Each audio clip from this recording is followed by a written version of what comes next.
acá. A ver, compañero, pues. Gracias.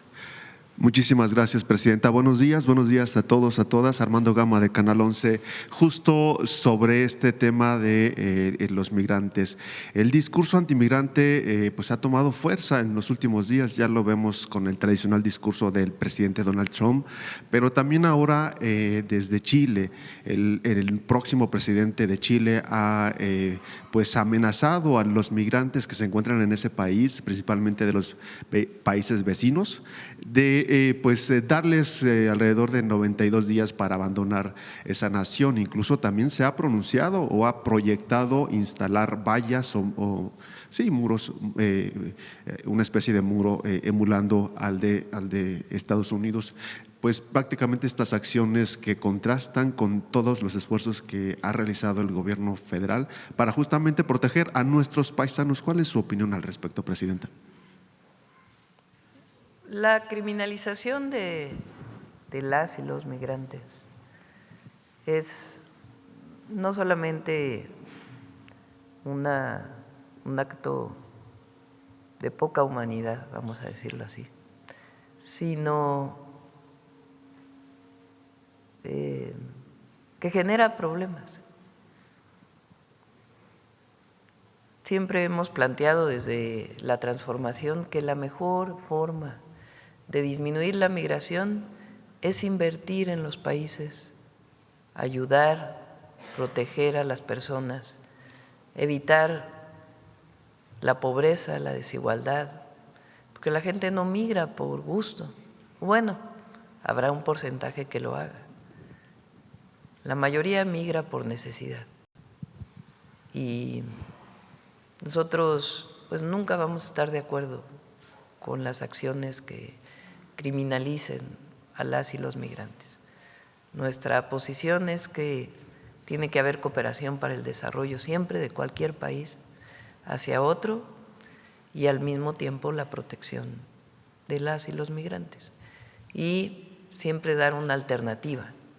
Migrantes que llegan a México de otros países, buscamos darles alternativas de empleo en México, si así lo desean, o de repatriarlos, de regresar a sus países con el apoyo del gobierno, en caso de que así lo deseen hacer. Y ha funcionado. Entonces, esa siempre va a ser nuestra posición. Muy bien. Y bueno, en materia económica, la CEPAL recientemente ha reconocido el papel negociador, así lo ha llamado, del Gobierno de México frente a las amenazas por los aranceles de Estados Unidos. Básicamente proyecta también un mayor crecimiento económico para nuestro país, 1.3% para el próximo año, motivado justamente por la renegociación del Tratado de América del Norte y bueno, pues el fortalecimiento, el impulso del Plan México y también el Mundial de Fútbol. ¿Qué le parecen estas proyecciones, Presidenta? Nuestra posición con Estados Unidos siempre ha sido de buscar el acuerdo. Esa ha sido la posición que hemos tomado desde que llegamos al gobierno, de no hacer conflicto, sino al revés, buscar el mejor acuerdo posible, manteniendo nuestros principios muy firmes. No a la intervención, no al injerencismo, coordinación sin subordinación, reconocimiento como iguales de dos países, reconocimiento también de nuestros paisanos que están allá, siempre nuestros principios bien firmes. Y en ese marco, buscar el mejor acuerdo posible. Ayer me dio gusto el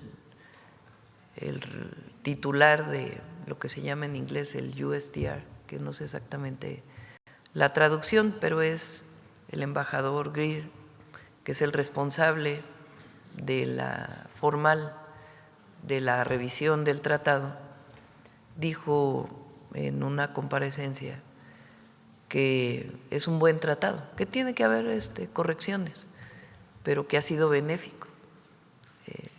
Y esto es parte, pues, de lo que hemos estado trabajando desde la Secretaría de Economía, la Secretaría de Hacienda, las llamadas, el trabajo que hemos estado haciendo de coordinación en seguridad y en otros temas, y de buscar siempre el mejor acuerdo posible con el gobierno de los Estados Unidos.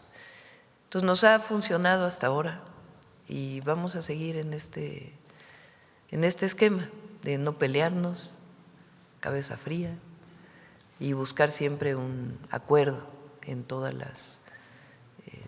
los temas que tenemos con ellos, que son muchísimos, y la protección de nuestros hermanos en Estados Unidos, que es lo que presentó Roberto, el fortalecimiento de los consulados y de la atención consular a todas y a todos.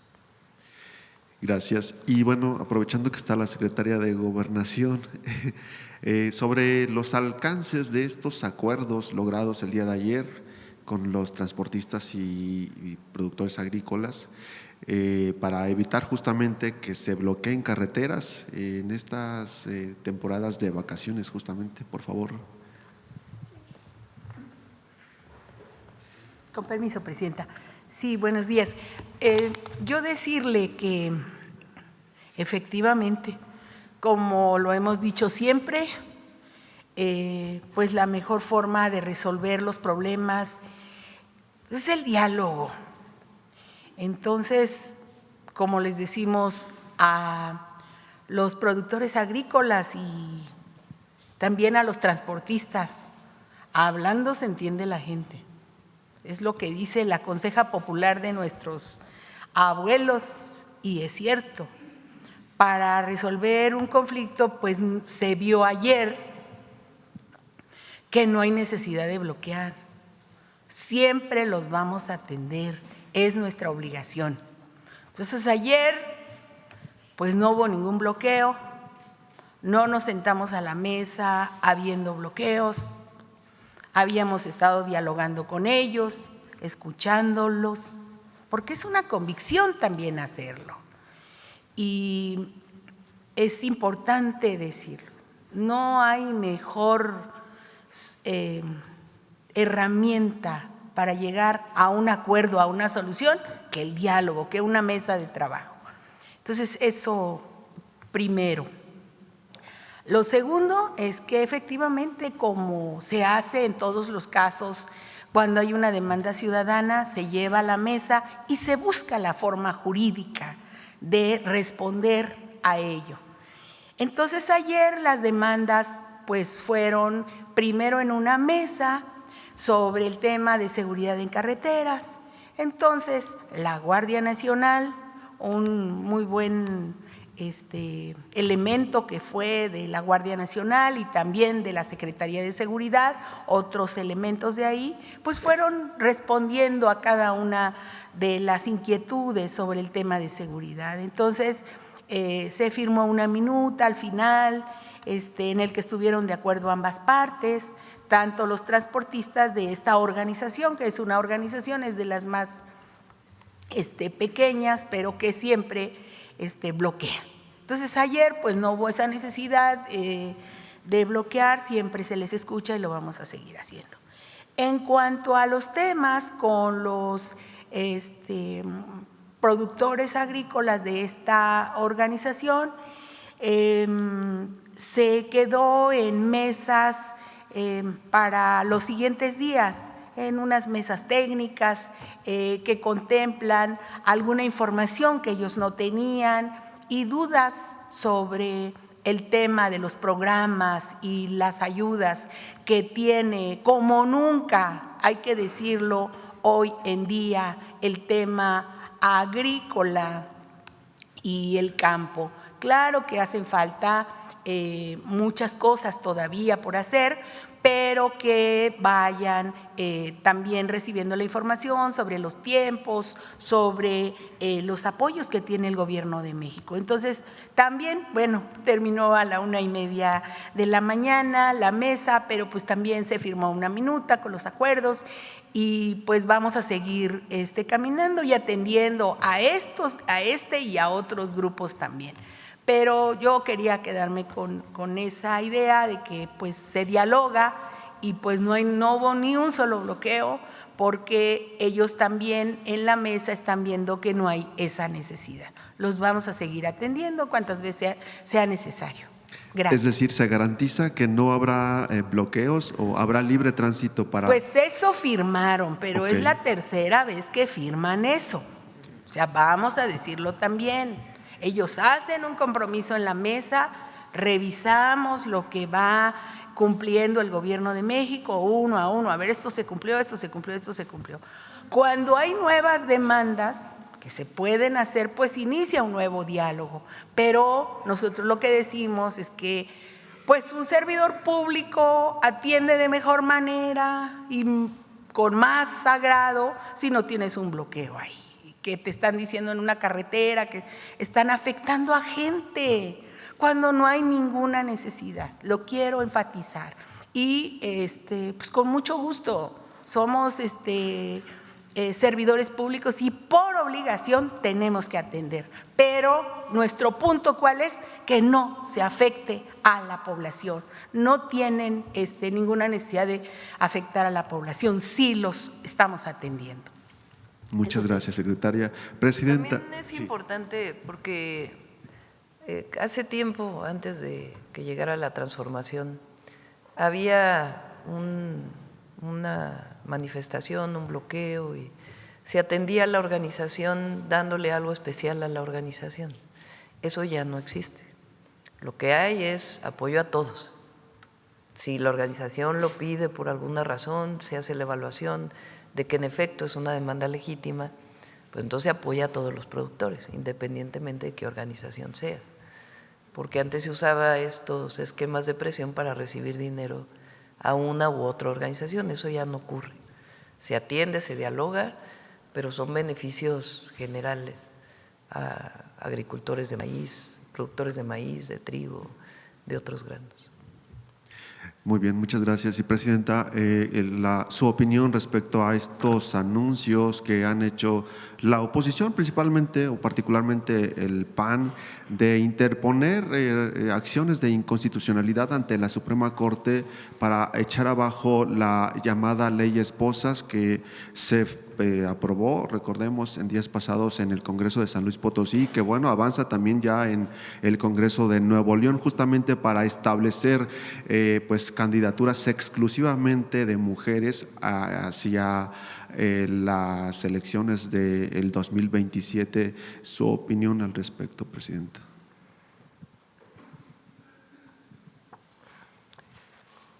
Está bueno el debate. Mi opinión personal es que en todo caso hay que ver si jurídicamente es procedente o no, doy mi opinión. Es que el Instituto Nacional Electoral ya definió un esquema para que haya paridad siempre en los candidatos, candidatas a gobernadores, gobernadoras de los partidos. Entonces, por ejemplo, son 17 gubernaturas a elegirse en el 2027. Entonces, el INE dice, tiene que garantizarse que la mitad, en este caso son 9, que es la mitad más 1, es decir, siempre tiene que haber mayoría mujer. 9 tienen que ser candidatas mujeres y 8 tienen que ser candidatos hombres. Con eso ayuda a la paridad. Gracias a eso hay más gobernadoras mujeres. Hoy una buena cantidad de mexicanos y mexicanas, aparte de la presidenta, están gobernados en los estados por mujeres. Y eso ha ayudado mucho a decir, bueno, a dar la oportunidad a las mujeres y además pues a reconocer que las mujeres podemos gobernar, que no es esta idea del pasado de que las mujeres no podemos ser presidentas municipales o diputadas o senadoras o gobernadoras o presidentas de la República. La parte de que a fuerzas haya una vez mujer, otra vez hombre en los estados, pues hay que ver si es procedente jurídicamente. Tiene sus pros y tiene también pues sus contras, porque muchas veces pues va orientado. No necesariamente es el género o la paridad lo que está en el fondo, sino otros temas. Entonces ahí pues mi recomendación es que lo analicen bien todos los congresos estatales que están en esta vía, porque finalmente pues los partidos ya tienen que presentar la paridad. Entonces no es claro que esto de que sea una vez mujer, una vez hombre, sea necesariamente para ayudar a las mujeres, ¿no? Lo pongo a debate. No tengo claro, y incluso le pedí al ministro Saldívar que pudiera revisar si está dentro de la ley, porque ya pasó en San Luis Potosí y en efecto lo traen en otros estados. ¿Qué tan, si es jurídicamente viable o no? Más allá de que lo impugne un partido político u otro. Gracias, presidenta. Y nada más para finalizar, si nos puede compartir lo que nos adelantaba el premio a Hacienda. Sí, como no, ya me lo pasó aquí. Lo voy a decir en inglés, o International Financing Review. ¿Cómo se traduce? ¿Review qué es? ¿Cómo se traduce en español? ¿Gaceta? La Gaceta, aquí el experto, la Gaceta Financiera Internacional le concedió a México el premio Emisor del Año.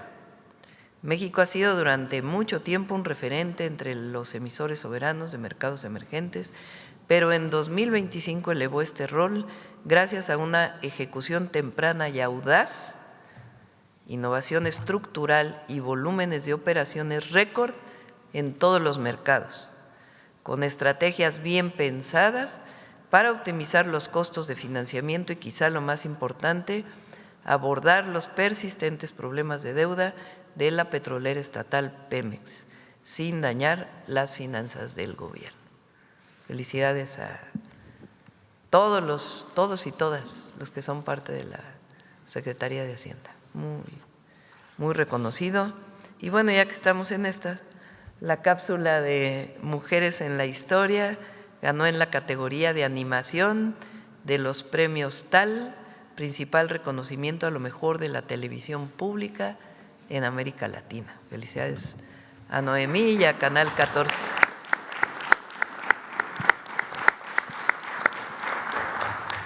Gracias, presidenta. Buenos días. Gracias.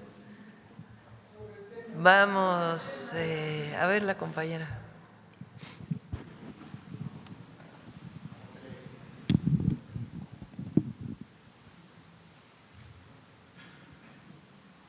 Presidenta, buenos días. Soy Tere Mora Guillén, corresponsal del Canal de las Noticias, que se transmite en el estado de Chihuahua y en Juárez y en los municipios fronterizos de Mexicali y Tijuana. Presidenta, desde principios de esta semana han arrancado caravanas de migrantes de distintos puntos fronterizos. El Instituto Nacional de Migración ha promovido las acciones del programa Paisano. ¿Qué acciones de seguridad se llevan a cabo para proteger estas caravanas? ¿Quién lleva la coordinación con autoridades estatales y municipales? ¿Quieres ampliar la información? Sí, gracias.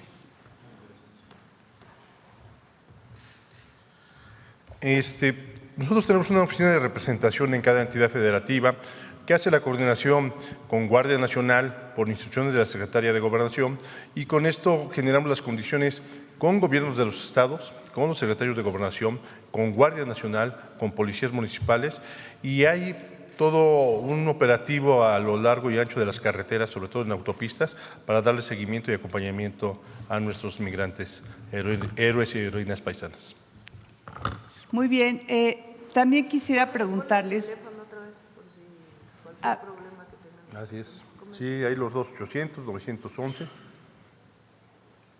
WhatsApp desde México el 079 también. Muchas gracias, Héctor. Presidenta, otra pregunta sería, ¿qué acciones de colaboración llevarán a cabo las fuerzas militares de México y Estados Unidos entre enero y abril del 2026? Son convenios que se han firmado desde hace tiempo, no hay, digamos, nada extraordinario en lo que ahora quedó en el entendimiento con Estados Unidos, y particularmente hay fuerzas federales que van a entrenarse a Estados Unidos en ciertos temas, y también fuerzas de Estados Unidos, del Comando Norte principalmente, que vienen a entrenarse a México. Por ejemplo, el plan de N3C y otros entrenamientos que se dan no solamente al ejército de los Estados Unidos, a miembros del ejército de Estados Unidos, sino también a otros países.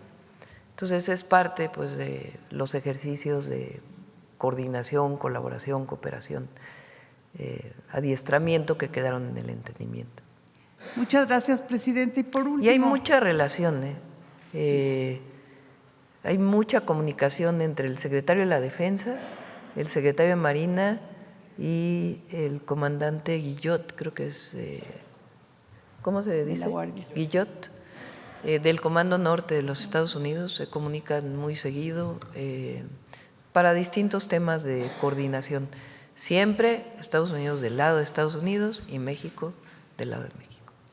Muchas gracias, presidenta. Y por último, le preguntaría, con miras al Mundial a celebrarse a mediados del próximo año, ¿qué mejoras se contemplan para agilizar la gestión migratoria? ¿Qué facilidades se brindarán a los extranjeros que arriben a la ciudad de sede?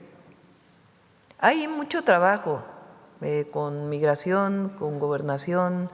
Gabriela Cuevas está ahí, Relaciones Exteriores. Se están generando condiciones para facilitar las visas a visitantes y a jugadores de los distintos equipos. Entonces, hay mucho trabajo, hay mucho avance, sí hay facilidad. De acuerdo, muchas gracias, presidenta. Gracias. Vamos sobre el tema. A ver, ¿quién más? A ver, el compañero de allá atrás que no ha preguntado. Sí. Sonora, hace mucho tiempo que no te damos la palabra. Buenos días, presidenta. Jorge Salcedo del Sol de México. Preguntarle sobre este caso de trágico Veracruz que sucede con Ernestina Asensio. Queríamos saber si hay información sobre qué autoridades les correspondería hacer la investigación, si sería de la Fiscalía Estatal allá en Veracruz o si sería la FGR. Hay una serie de recomendaciones que vienen en la resolución y se va a dar cumplimiento a todas las resoluciones. Muchas de ellas tienen que ver con atención a víctimas, no repetición. Entonces, Rosa Isela está coordinando este grupo de trabajo y en cuanto lo tengamos, lo informamos. Está, por supuesto, también la gobernadora de Veracruz. Entonces, son varias recomendaciones, a todas se les va a dar cumplimiento y pues ya les informamos muy pronto a qué institución les corresponde. Sí, también preguntarle sobre el pago de esta reparación, si vendrá desde la CEAP y también si… Sí, ¿qué partidas? es la Comisión de Víctimas. Desde también la está Comisión de contemplado. Sí. De acuerdo, muchísimas gracias, presidenta. También preguntarle sobre otro tema que salió a partir del día lunes con un acuerdo histórico que anunció la Administración Estadounidense de Ambiental, la EPA, sobre el saneamiento o la atención, la resolución al 100% del río Tijuana. Queríamos preguntarle por qué México se comprometió en los próximos 6 meses a generar un plan maestro para este saneamiento y distintas obras que también se van a plantear en este río Tijuana para que, bueno, solucionar este problema del drenaje. Preguntarle si también tiene alguna otra información sobre este acuerdo al que se llegó con Estados Unidos. Lo habíamos anunciado hace meses con la secretaria Alicia Bárcenas, que por cierto está haciendo un excelente trabajo, y particularmente en este tema, porque había una serie de medidas que se habían tomado en su momento que no resolvían de fondo el problema de la contaminación del río Tijuana. Y además, pues no había responsabilidades compartidas, entonces, o no había tantas responsabilidades compartidas. Entonces es mejor lo que se firmó ahora, y Roberto estuvo ahí, a lo mejor nos puedes dar los detalles. Claro, presidenta, con su permiso. Es un acuerdo que se viene trabajando desde hace varios años y que responde a un problema que empezó en realidad desde el siglo pasado y que desafortunadamente los gobiernos, los últimos gobiernos del siglo pasado y los primeros gobiernos de este siglo, o sea, en el periodo que le llamamos neoliberal, no hicieron nada al respecto, lo dejaron correr, dejaron que cayera en completo estado de abandono la planta de tratamiento de San Antonio de los Buenos y dejaron obviamente pues que se fueran contaminando más las playas de Tijuana y que se tiraran todos estos desechos al mar Pacífico. Entonces, en el sexenio anterior con el presidente López Obrador se hizo un proceso binacional para determinar una serie de obras que los dos países tenían que hacer en cada lado para poder resolver de fondo, como ya decía la presidenta, este problema. Entonces, en ese sexenio se empezó la construcción de la planta de tratamiento de San Antonio de los Buenos, que era uno de los proyectos más importantes y que de hecho la secretaria Bárcena también desde el sexenio pasado estuvo muy involucrada en ese tema. Y ahora lo que hicimos fue, pues digamos, como el acuerdo para establecer un calendario ya muy específico de obras de cada país, de cuándo se tiene que hacer cada cosa para llegar a esta solución de fondo. En el caso de Estados Unidos, por ejemplo, ellos tienen que ampliar la planta internacional de tratamiento que está en San Diego para el año 2027. En el caso de nosotros tenemos que hacer una serie de obras en torno a la planta de tratamiento de San Antonio de los Buenos que van a permitir que no se sigan tirando desechos directamente al cauce del río Tijuana y también explorar algunas nuevas obras adicionales.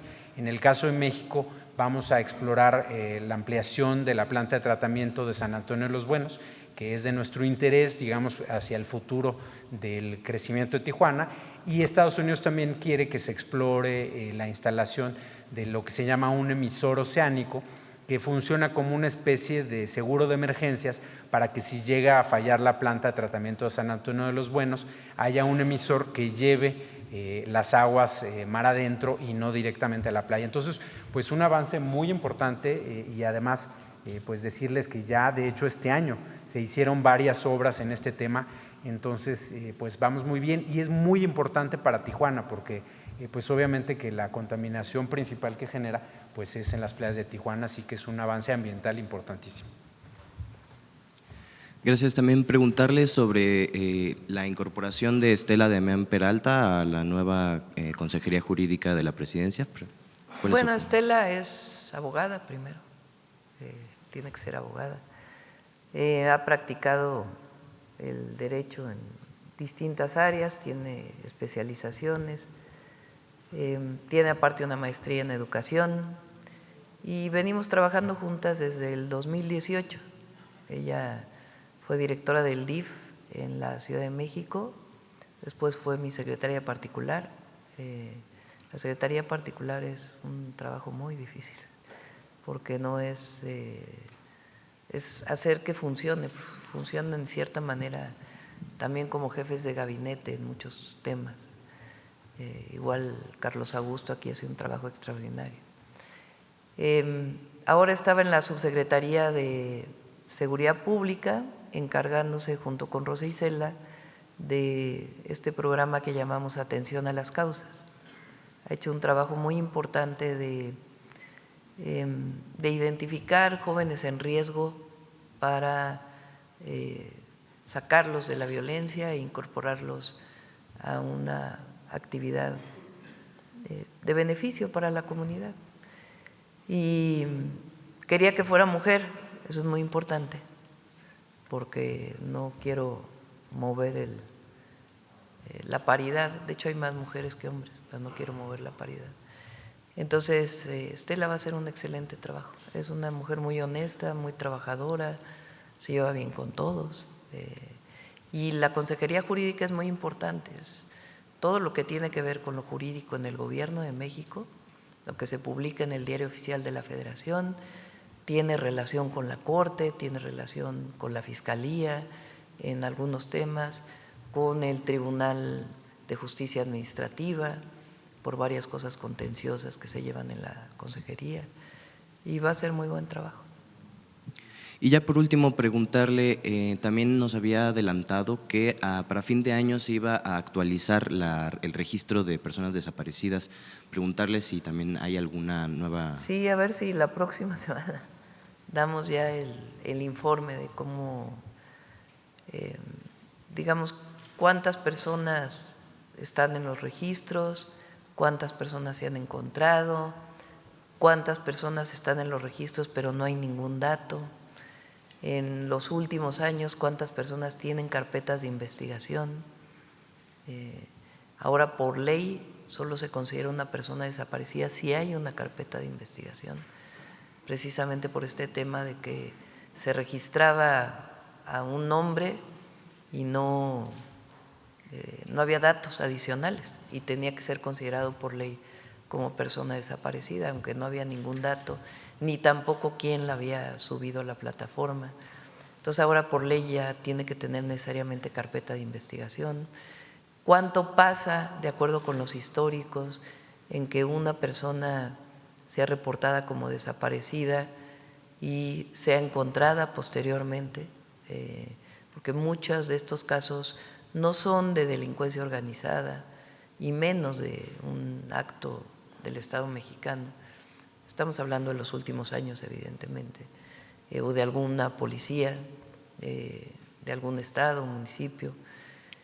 ¿Cuántos son realmente vinculados con delincuencia organizada y cuántos son ausencias voluntarias? Porque hay mucha ausencia voluntaria por problemas familiares, pero pues las familias obviamente los reportan como desaparecidos porque no se comunican con ellos y a través de distintos esquemas ahí se encuentran a estas personas y se comunica con la familia más allá de si quieren regresar con ellos o no. Todo este trabajo que ha sido muy intenso, porque es la revisión de bases de datos, el nuevo esquema, el trabajo con los colectivos de desaparecidos, que lo ha hecho Rosa Isela y su equipo. Ya ayer me presentaron un avance, ya falta muy poco para que podamos presentarlo públicamente. La próxima semana, entonces. Probablemente sí, ya. Muchas gracias. Esta o la otra, pero ya lo presentamos. Gracias, presidenta. Sí. Sobre el tema de, a ver, los migrantes.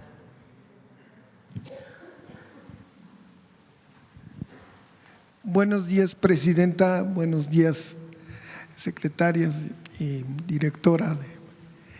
Eduardo Esquivel Ancona, Domo de Cristal. Mi primera pregunta es, ¿cómo va a afectar a los migrantes este impuesto que se va a imponer en enero a las remesas, al envío de remesas, el 1%? ¿Y cómo se podría pues brincar este impuesto que han puesto en los Estados Unidos? La resolución jurídica que optó el Congreso de los Estados Unidos es cobrar 1% de las remesas, aquellas remesas que se envían en efectivo. Entonces, ¿cómo ocurre esto? Un hermano allá, un migrante, un mexicano, mexicana que vive en Estados Unidos, usa estas pues lugares que hay, estantes, lugares, donde muchas veces llegan con efectivo y lo dan y dicen quiero que lo envíe a este lugar. Y ahí se hace la transferencia ya electrónica y se puede cobrar en algunos lugares en México. Son remesadoras legales que lo hacen de esta manera. Incluso muchas veces en los propios estantes, en las propias tiendas les cobran algo adicional por hacer este envío. Si el migrante, si el mexicano o mexicana tiene una cuenta de banco en Estados Unidos, pues solamente hace la transferencia a sus familiares acá. Y eso ya es transferencia electrónica. Si es transferencia electrónica, ya no le cobran nada. Con la tarjeta Finabien no necesitan necesariamente una cuenta de banco en Estados Unidos, porque Finabien a través de Visa está dado de alta en Estados Unidos y de un sistema que utiliza. Entonces, una persona puede llegar a una farmacia, a una tienda y decir, deposítame esto en mi tarjeta Finabien. Se le deposita en la tarjeta Finabien. Antes, obviamente, tiene que haber recibido su tarjeta, 2 tarjetas, y una persona en México tiene que tener también la tarjeta Finabien que va a cobrar el dinero que les envían a través de las sucursales de Finavien. Entonces, es una opción muy buena porque es legal en Estados Unidos, está regulada y a través de distintos establecimientos pueden depositar el efectivo en la tarjeta Finavien y a partir de una aplicación pueden enviarla a sus familiares aquí en México. Si lo hacen a través de Finavien, que es la que menos comisiones cobra y la que mejor tasa de cambio da, pues entonces van a recibir más dinero y no van a necesitar pagar el 1%. Depende mucho también, a ver si está la presentación que hizo Iván Escalante el lunes, de qué remesadora usen, porque miren, estas son las transferencias electrónicas, que por cierto, de acuerdo con Banco de México, la gran mayoría son transferencias electrónicas. Ya hay menos efectivo que se utiliza para enviar. Pero miren, por ejemplo, si utilizan Finavien y van a enviar $400 allá, ¿cuánto va a recibir su familiar aquí? 7,396 pesos con 30 centavos. Si utilizan, ¿cómo se dirá? Zoom o XOOM, Zoom se dirá, bueno, Zoom, si envían $400, su familiar va a recibir 6,963 pesos. Ahora, vete a la siguiente. Si envían en efectivo, que es a través de estos establecimientos que son totalmente regulados en Estados Unidos, y pagan a través de Pagafón, Smart Pay, recibirá su familiar 7,401. Pero aquí aparte le van a quitar 1% del impuesto en Estados Unidos. Entonces, obviamente, regrésate al anterior, pues les conviene Finavien, que es lo que Rocío pues ha estado haciendo también un excelente trabajo al frente de Financiera para el Bienestar, que entre otras actividades tiene esta. ¿Y se puede de México a Estados Unidos También. también enviar también. con las dos tarjetas? Sí. Bueno, en una siguiente pregunta, he estado platicando con migrantes y el seguro de proceso de repatriación, pero cuando muere la persona a México es muy, muy caro. ¿Habrá otra opción de algún seguro que se pueda usar por parte de Finavien o algo para que no se cobre tanto?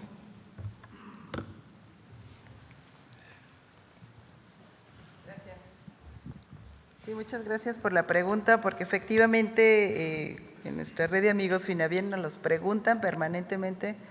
Tienen que acudir cuando muere una persona, un familiar en Estados Unidos, a buscar apoyo, muchas veces a los consulados, al área de protección, pero les cuesta muy caro enviar el cuerpo o las cenizas. Nos dicen paisanos que llegan a pagar hasta 70,000 pesos. Por eso ya tenemos esta opción, esta alternativa, la buscan también en la aplicación. Está el botoncito seguro de repatriación, solamente pagan 372 pesos. Esa la pagan, por favor, con la tarjeta Finavien México, ya sea desde allá o desde acá. Y ese seguro les cubre todo, la asesoría legal allá en Estados Unidos, el envío de la persona, del familiar y todos los trámites legales, que es muy importante. Ese ya está, ya lo pueden utilizar y ya está funcionando. Gracias. Muchas gracias. Y en una siguiente pregunta, el Senado, en la Cámara de Senadores, está preguntando, hay 55 líderes del crimen organizado que se van a entregar a los Estados Unidos, estos líderes, para que sean juzgados ahí en Estados Unidos. Y pues la pregunta que se hace, ¿tienen asesoría? ¿Está bien que sean pues, presuntos delincuentes? Todo mexicano y mexicana puede pedir asesoría consular y se le tiene que otorgar, de ley, y porque son los derechos humanos de cualquier persona. Sí tienen derecho. Y no será, ¿y por qué no se les quiere juzgar aquí en México? ¿Hay desconfianza en el Poder Judicial? Son solicitudes de extradición y es parte de los convenios. Sí, ya en una última pregunta, pues hay migrantes que están preguntando, ay, perdón, es que tengo que usar el tumbaburros. Hay migrantes que pues, quieren saber, han estado en juntas, líderes de migrantes, con la Secretaría de Gobernación, con el Congreso de aquí de México, con diputados, senadores, con el INE, porque quieren hacer una ampliación a sus derechos electorales. Una es que puedan votar no solamente por presidentes, sino también por gobernadores y congresos locales de sus ciudades de origen, de sus estados de origen, poder votar, y que se amplíe a 10 diputados migrantes y 4 senadores. ¿Ustedes creen viables estas propuestas que están haciendo los paisanos? Pues es parte de los foros que se hicieron en Estados Unidos, en los consulados, de la Comisión Presidencial para la Reforma Electoral. Todavía no hay una propuesta formal, pero se les escuchó a todos las propuestas que tienen, y mucho tiene que ver también con el INE y los trámites burocráticos que se generan a la hora de sacar la credencial de elector, que ya se ha visto también con el INE por parte de la Secretaría de Gobernación, y es muy importante que se resuelva también en la reforma electoral, la facilidad para que cualquier mexicano que vive en el exterior pueda votar, y que no se tendrá que inscribir, pero no es esto de que son como 5 trámites para que les llegue la credencial de elector, y luego ya que les llega son otros trámites para decir que va a votar. Entonces se tiene que facilitar el voto. Muchas gracias. Bueno, vamos por acá, la jornada que anda por acá. Presidenta, en este tema de los migrantes, su postura, lo que dijo ayer el presidente Donald Trump, de que pues con los migrantes han afectado el bienestar de Estados Unidos, y vuelve a tachar de criminales, y acusa inclusive a la administración anterior del expresidente Biden de haber permitido, solapado todo el ingreso de migrantes. ¿Usted qué opina? Pues no estamos de acuerdo. Las y los mexicanos, que es lo que nos corresponde, pero de muchos otros lugares del mundo, llegan a Estados Unidos buscando pues una mejor vida, mejor ingreso para poder enviarle a sus familias. Estados Unidos creció con migración, es el origen de nuestro país vecino. Vinieron de Europa, de muchos lugares, llegaron de Europa, de muchos lugares, y se constituyó la nación que son. Y los migrantes mexicanos, pues recordemos primero que una parte del territorio era México, y se quedaron familias de un lado y de otro. Y también se promovió durante mucho tiempo, bueno, en la época de los braceros fue un programa especial para que los mexicanos fueran a trabajar allá durante la guerra, para poder tener más mano de obra. Y los mexicanos y mexicanas pues ya viven allá de tercera, cuarta generación, quinta generación, y tienen mucha identidad con México, y algunos pues de primera generación. La migración de mexicanos y mexicanas en el último periodo en el sexenio del presidente López Obrador disminuyó mucho. En realidad, la migración que creció fue de otros países que utilizaban a México como cruce desde Centroamérica, y no necesariamente venían de Centroamérica, sino venían también de otros lugares. Ahí se trabajó mucho para darles opciones y también para evitar pues, los cruces no legales, que se diera otra visión. Nuestra visión siempre será que lo mejor para disminuir la migración es la cooperación para el desarrollo. Si en México hay empleo, hay buenos salarios, hay condiciones para el desarrollo de las familias, pues ¿para qué se van a ir a Estados Unidos? Entonces, gracias a que aumentaron los salarios mínimos, que hubo programas de bienestar, que hubo atención a la gente más humilde, pues disminuyó la migración hacia los Estados Unidos.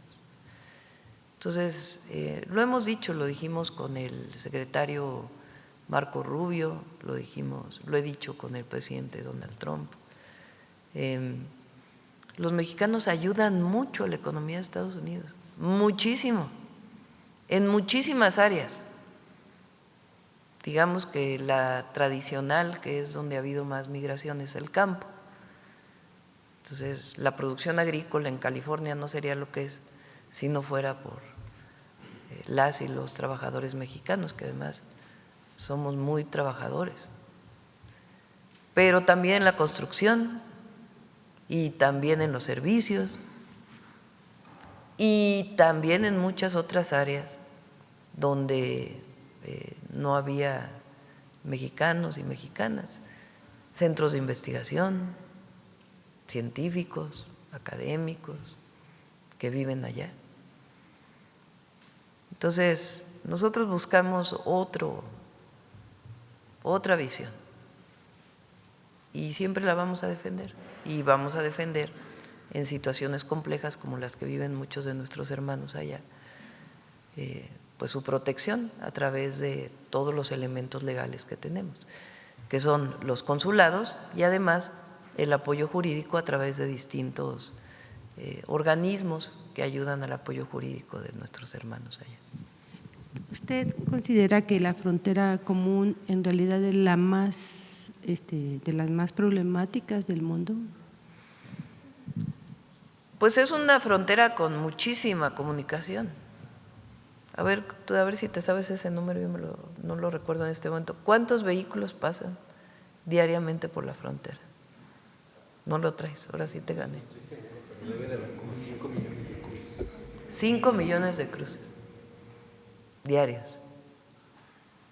Y la cantidad de mercancía que cruza, pues porque tenemos un tratado comercial y además hay pues muchísima mercancía que pasa de un lado y otro de la frontera, desde aguacate, jitomate, hasta vehículos y muchos otros productos que pasan de uno y otro lado de la frontera. Entonces, debe ser de las fronteras no más problemáticas, de mayor actividad, eso sí lo diría, de mayor actividad entre uno y otro país, pues porque así se ha dado en los últimos años y particularmente los años desde los tratados comerciales. Pero además hay familias que viven en un lado de la frontera y van al otro lado de la frontera todos los días. Y del otro lado también, O sea, no solo son mexicanos que van a Estados Unidos, sino muchísimos estadounidenses que vienen a México, en la frontera. Vienen muchísimos a tratarse temas médicos, muchísimos, porque como allá pues no hay, es muy cara la atención médica, pues vienen a México a atenderse en hospitales privados, en clínicas privadas y también en las públicas porque se les acepta. Por otro lado, quisiera preguntarse sobre el uso del glifosato a partir de que se evidencian los errores de un artículo que durante 25 años fue el soporte de la agroindustria y de empresarios agrícolas para defensa de plaguicida.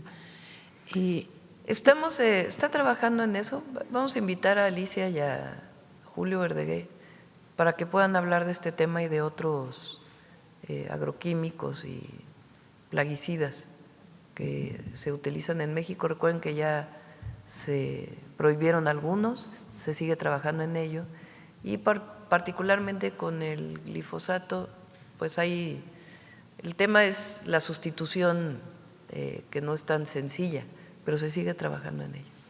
Entonces sí hay que abrir otra vez el debate para la prohibición total. Se está revisando hubo una resolución. Esa tú te la sabes también, Roberto, tú que sabes todo entre la relación México-Estados Unidos. Una resolución de una controversia relacionada con el glifosato. El glifosato sí. Hubo una resolución de un panel arbitral que interpuso el gobierno de Estados Unidos, pero también hubo una reforma constitucional en México y quedó pues prácticamente resuelta esa controversia, porque se estableció que las varietales de maíz nativo mexicano se tienen que sembrar aquí, pero no hay restricciones para la importación de maíz desde Estados Unidos, que se utiliza para otros fines, sobre todo para engorda de ganado y fines industriales. Pero en el tema del glifosato seguimos trabajando lo importante es encontrar un sustituto. Se trabaja internacionalmente en ello y también en México. Gracias. Pues quisiera pedir su opinión, o sea, ¿usted ve viable la posibilidad de un acuerdo en Latinoamérica contra los intentos de Donald Trump de atacar Venezuela? Después de que ayer el presidente Petro también califica a Nicolás Maduro como un dictador, ¿hasta dónde podríamos llegar con este acuerdo? Nosotros hemos sido muy claros en nuestra posición, incluso más allá del presidente Maduro y el gobierno de Venezuela. Nosotros no estamos de acuerdo con intervenciones ni injerencias y estamos a favor de la solución pacífica de los conflictos. Eso lo hacemos por convicción y por constitución, y así debe ser. Y creo que esa debería ser la posición de todos los países del hemisferio. Cada presidente, obviamente, presidente reciente electo de Chile dio otra posición, pero nosotros vamos a buscar con todos los países que así lo deseen de América Latina o de otros continentes, buscar una solución pacífica y que no haya intervención. Repito, más allá de el gobierno de Maduro en Venezuela, ese es otro tema. El tema central es el intervencionismo y el injerencismo. Si hay un conflicto, hay todos los mecanismos establecidos por Naciones Unidas para que haya una solución pacífica a cualquier disputa. Y tienen que participar todas las partes, evidentemente. Esa siempre va a ser nuestra posición. Lo hacemos, es más, esa ha sido la posición de México desde hace mucho tiempo. Algunos presidentes la defienden más, otros la defienden menos o la han defendido históricamente menos, pero esa tiene que ser la posición de México y de todos los mexicanos, porque aquí también hay muchos que nos critican por defender la Constitución. ¿Cómo la presidenta de México está llamando a la no intervención? No, sería gravísimo, gravísimo que la presidenta de México estuviera de acuerdo con alguna intervención, porque estaría incluso violando la Constitución de la República. Entonces, todos los que andan buscando intervencionismo en otros lugares y también en México, pues violan la Constitución para empezar. Entonces, esa va a ser siempre nuestra posición. Sí, en ese sentido quería comentarle, porque ya se ha estado mencionando el riesgo que podría tener inclusive en México con este llamado que hace el presidente, con este señalamiento que dice el presidente Trump de que pues, Venezuela les quitó su petróleo, pues, ¿no? Sí, pues es muy cuestionable eso, ¿verdad? Pero lo importante es que no haya, que por cierto tenía razón ayer cuando dije que los buques que no pueden entrar y salir son los sancionados, no son todos, son los sancionados, así lo escribió el presidente Trump en su red social. Y ayer yo dije, no son todos los buques, son los buques sancionados. Hay que leer bien la publicación y ayer se aclaró este tema de petróleo. Y evitar al máximo lo que pueda hacer México para evitar cualquier solución armada, vamos a estar ahí siempre. Y nuestra posición debe ser siempre clara. Y eso no tiene por qué intervenir en nuestra relación con Estados Unidos, porque hay cooperación, hay coordinación con Estados Unidos, pero nosotros tenemos una Constitución y tenemos que defender nuestros principios. ¿Y ya iniciaron contactos con alguien, Presidenta, en este sentido para tratar de hacer lo más que pueda México? No hemos recibido alguna solicitud en particular, no la hemos recibido. Ha habido comunicación a través de la Secretaría de Relaciones Exteriores, pero no hemos recibido ninguna solicitud formal y nuestra posición siempre va a ser esa. Gracias. A ver, la compañera. 460,000 cruces vehiculares diarios. Ah, no eran 5, 1 millón. 1 millón de personas. Sí. Bueno, adelante. Buen día. 5 millones a la semana, vamos a ver. 5 a la semana. Hatsiri Magallanes de MBS Noticias. Preguntarle sobre esta nueva alerta que emitió la Embajada de Canadá en torno a que sus ciudadanos no vengan a 14 estados del país. Preguntarle si esto no repercute en la imagen de México, sobre todo en este proceso que está del Mundial, de los preparativos para el Mundial. Pues miren cómo ha aumentado a ver si tienes ahí el de Josefina, que presentó hace algunas semanas, cómo ha aumentado el turismo canadiense en México. A ver si lo tienes. Ha aumentado muchísimo y va a seguir aumentando porque México es grandioso y todo el mundo quiere conocer nuestro país. México está de moda.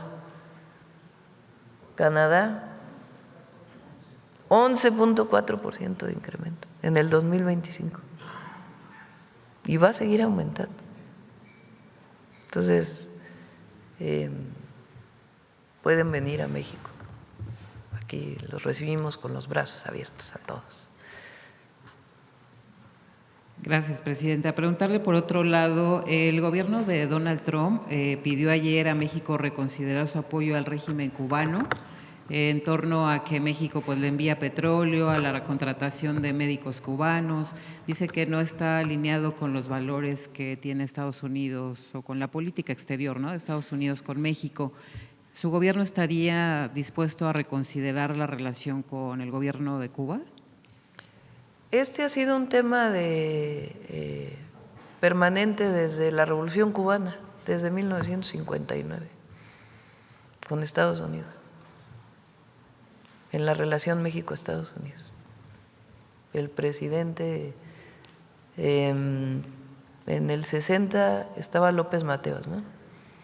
Luego Díaz Ordaz, luego Echeverría, luego López Portillo, luego Miguel de la Madrid, luego ¿quién? Salinas de Gortari, luego Zedillo. Bueno, Fox tiene el comes y te vas, ¿verdad? Por cierto, era canciller Castañeda, pero de todas maneras vino Fidel, con todo y el comes y te vas. Después Calderón, que también más o menos, pero tampoco cambió mucho la posición. Después Peña, después el presidente López Obrador y nosotros. Ha habido una constante en la relación México-Cuba. México fue el único país con el canciller, ¿quién era? El canciller que votó en contra en la OEA del bloqueo.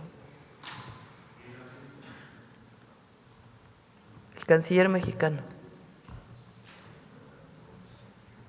¿No era Solana? No. A ver, revisen. México fue el único país que votó en contra del bloqueo en la OEA, contra Cuba.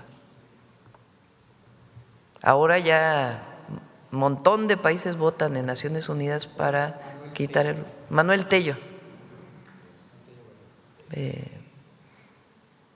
Entonces, esa relación siempre ha sido pues una diferencia entre el gobierno de Estados Unidos y el gobierno de México.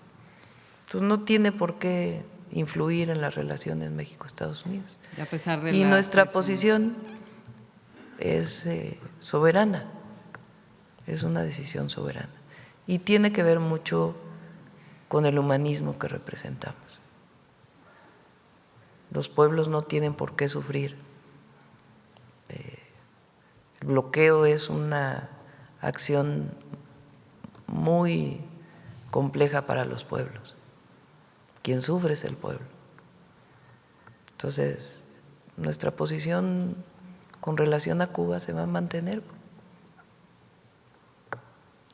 Gracias, presidenta. Como se ha mantenido, repito, desde López Mateos. Gracias.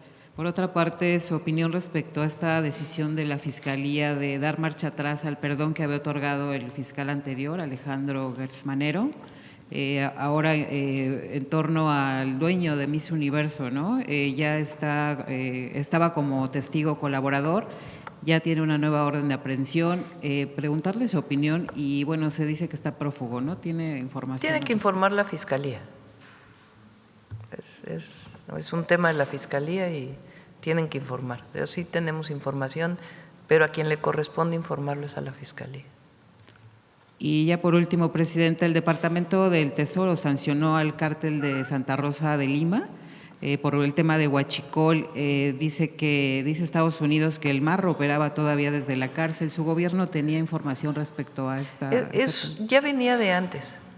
El congelamiento de cuentas se hizo hace ya varios años, no es algo nuevo. Ahora hay una sanción adicional, pero ya venía desde hace tiempo el congelamiento de cuentas. Hoy nos los informó Omar Reyes, que es el titular de la UIF. ¿Y de que esta persona ya operaba y sigue operando todavía, tenían conocimiento también? Bueno, eso le corresponde a la Secretaría de Seguridad si es que hay algún ilícito que se comete desde los centros de detención. Gracias, presidente. Bueno, ya son 9:25, ya vámonos a desayunar. ¿Perdón? Ah, sí, muy importante.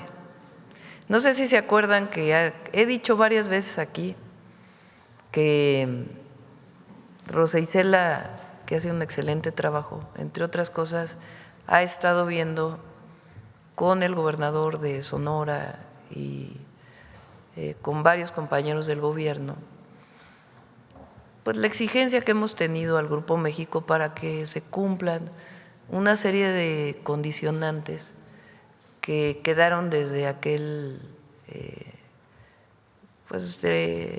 el derrame, ¿no? En el río Sonora, de contaminantes. Y a partir de ahí se hizo una mesa de trabajo. Hay muchas cosas que se quedaron a la mitad, que una parte de la limpieza del río, una clínica, sistemas de medición, varias cosas que piden las comunidades y que no se solventaron. Y también en eso estaba la huelga, que no tiene que ver directamente con el derrame en el río Sonora, pero era una controversia. Y se llegó a un acuerdo muy benéfico para las comunidades, porque nuestra visión siempre, y la visión con la que Rosa Isela estuvo trabajando con todo el equipo, es que tienen que cumplir con todo lo que piden las comunidades. Entonces, podemos a lo mejor la próxima semana, pues todavía no se firma, digamos. Nosotros estamos aportando también una parte menor de recursos, pero creo que es algo muy bueno para Sonora. Entonces, lo traemos, y para los trabajadores, obviamente. Entonces, lo traemos la próxima semana, para que, si te parece. Si no es la próxima, la otra, porque todavía quedan algunos detalles ahí. Pero pienso yo que es muy bueno para el Estado de Sonora y pues para todos aquellos colectivos que lucharon durante mucho tiempo por esto.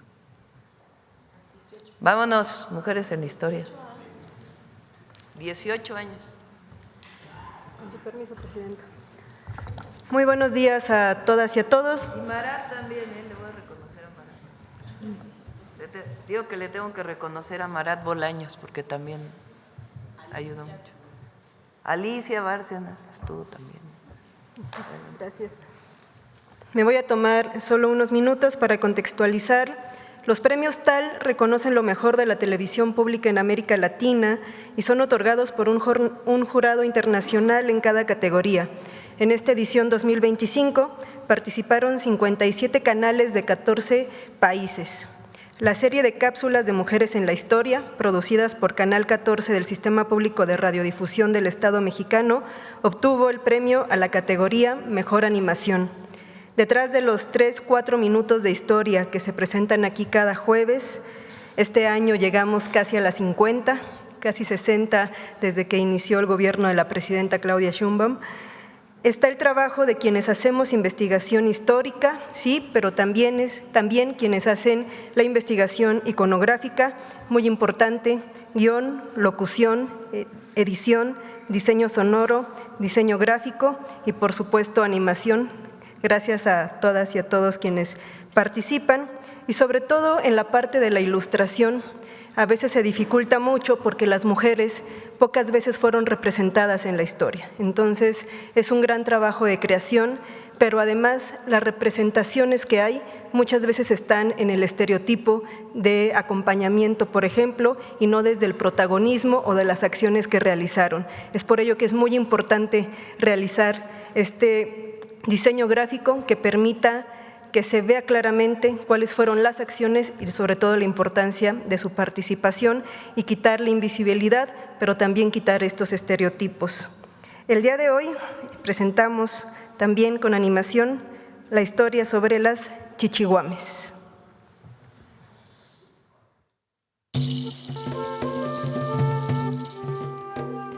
En la sociedad mexica, la guerra era un aspecto central. Los varones que asumían el rol de combatientes eran reconocidos como guerreros, pero las mujeres también eran consideradas guerreras cuando se encontraban en labor de parto, pues el nacimiento era reconocido como un acto de lucha por la vida.